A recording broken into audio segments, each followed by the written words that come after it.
नमस्कार, मेरा नाम अमरिंदर कुमार है और आप लोकतांत्रिक खबर देख रहे हैं।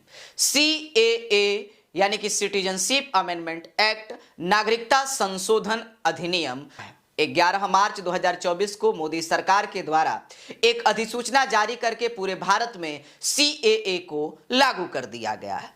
लेकिन आखिरकार ये CAA है क्या? ये CAA क्यों लाया गया?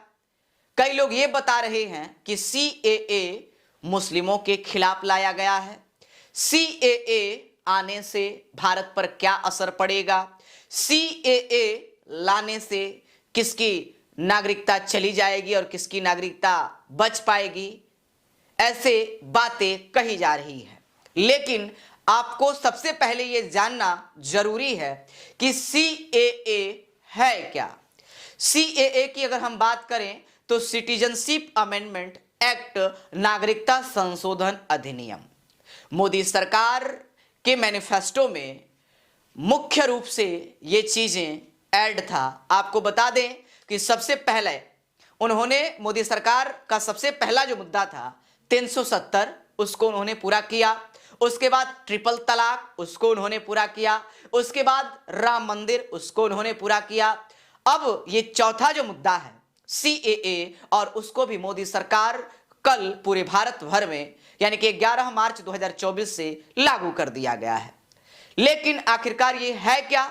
तो आपको बता दें आसान शब्दों में कि CAA के द्वारा जब ये कानून लागू हो गया तो 31 दिसंबर 2014 के पहले अफगानिस्तान, पाकिस्तान और बांग्लादेश से धर्म के आधार पर सताए गए लोग यानी कि वहां के अल्पसंख्यक लोग जिन्हें प्रताड़ित किया गया, जिन्हें सताया गया हो, जो परेशान होकर के भारत के शरण में आए हैं, जो नागरिक जितने शरणार्थी पहुंचे हैं भारत में, उनको नागरिकता मिल जाएगी ये कानून आने के बाद।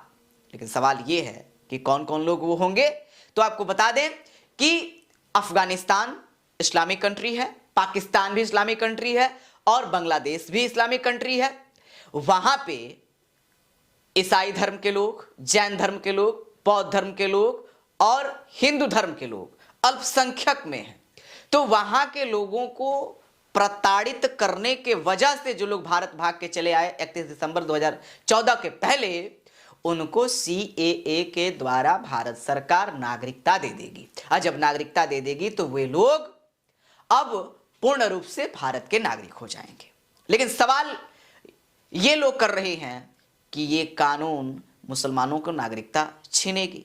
तो आप बताइए, इस कानून को लाने से भारत के मुसलमानों की नागरिकता कैसे छीनी जा रही है? इसमें तो नागरिकता देने की बात की जा रही है। तो ऐसा कतई नहीं है कि किसी की नागरिकता इसमें जाएगी, बल्कि नागरिकता इसमें आ रही है।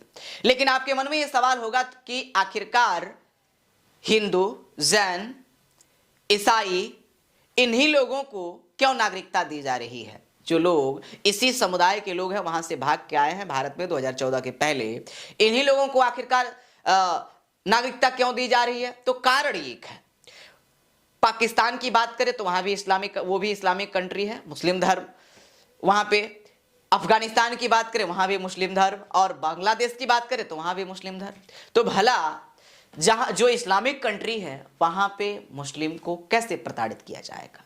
तो जो लोग ये कह रहे हैं कि शरणार्थी के रूप में मुसलमान भी आए हैं तो उनको भी नागरिकता दी जाएगी, तो भारत सरकार का स्पष्ट रूप से एक कहना है कि इस्लामिक कंट्री है, इस्लामिक मुस्लिम देश है, तो मुस्लिम देशों में मुस्लिमों को क्यों प्रताड़ित किया जाएगा? कैसे प्रताड़ित किया जाएगा? वहां तो अल्पसंख्यकों को प्रताड़ित किया गया है और इन्हीं अल्पसंख्यकों को मोदी सरकार नागरिकता देने की बात कर रही है। लेकिन कुछ राजनीतिक पार्टियां जो है अफवाहें अगर फैला रही हैं कि भारत सरकार जो है भारत के मुस्लिमों को डरा रही है, भारत सरकार भारत के मुस्लिमों के नागरिकता छीनने की बात कर रही हैं, तो ऐसा बिल्कुल भी नहीं है, ऐसा कुछ भी नहीं है। बाकी CAA लागू होने पर आपका राय क्या है? आप नीचे कमेंट बॉक्स में हमें कमेंट करके जरूर बताएं। आज के लिए इतना ही। जय हिंद,